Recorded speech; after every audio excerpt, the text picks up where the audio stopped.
अस्सलामुअलैकुम। तो आज सुबह से बारिश आ रही थी, लेकिन बेचारे स्कूल के बच्चे नहीं रुके, वो स्कूल जाने के लिए तैयार थे। देखिए, तो ये हमारे आस-पड़ोस के बच्चे हैं जो कितने अच्छे से रेनकोट में जा रहे हैं। इनको देखकर मेरे स्कूल टाइम की याद आ गई। तो मैं आ गई थी किचन में।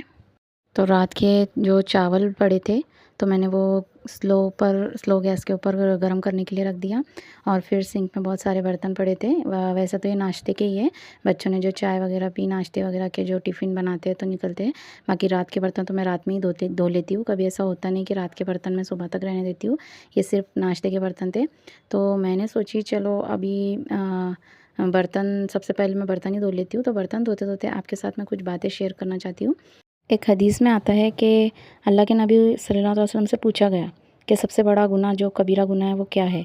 तो अल्लाह के नबी सल्लल्लाहु अलैहि वसल्लम ने जवाब दिया कि सबसे बड़ा गुनाह शिर्क है। अल इशराकु बिल्लाह, मतलब कि अल्लाह के साथ किसी को शरीक करना।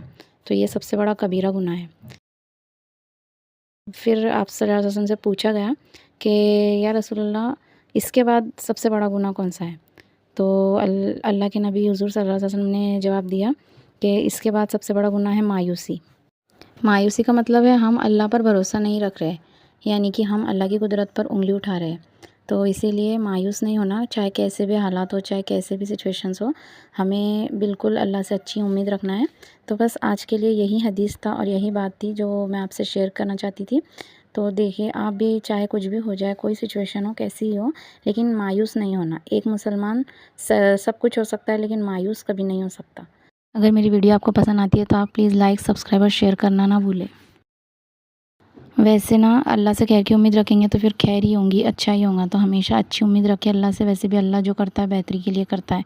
तो बस आज देखो मेरा ये काम हो रहा था और दूसरे काम भी होने के बाद मेरा सबसे बड़ा काम आज मेरे लिए ये था कि मुझे आज छीलना था अदरक लहसुन, क्योंकि अदरक लहसुन का पेस्ट ख़त्म हो चुका था और मुझे वो छील कर पीस कर स्टोर करके रखना था फ्रीज़ में। तो आज मैं दोपहर में सब काम फटाफट करके और दोपहर में वही लेकर बैठने वाली थी। तो बस आज का जो ब्लॉग इतना ही था। वैसे अदरक लहसुन छीलना मुझे सबसे बोरिंग और बुरा काम लगता है। आपको कैसा लगता है? आप कमेंट में ज़रूर बताइए। और बच्चों को पढ़ाने के साथ-साथ मैं फिर अदरक लहसुन छीलने बैठ गई। वैसे अदरक लहसुन छीलने का जो सबसे आसान तरीका मुझे यही लगता है कि मैं क्या करती हूँ कि सारी जो लहसुन की जो कलियाँ होती हैं उन्हें अलग-अलग करके उनके उसके अंदर तेल डालकर धूप में सुखाने के लिए रख देती हूँ। और फिर दिन भर वो धूप में सूखते हैं और फिर शाम में उसे फटाफट से उसके छिलके निकाल कर बहुत जल्दी हो जाता है। लेकिन अभी क्योंकि बारिश का मौसम है इसलिए मैं ये नहीं कर पाई, तो बस ऐसे ही छील रही हूँ। तो चलिए मिलते हैं नए ब्लॉग में। अल्लाह हाफ़िज़।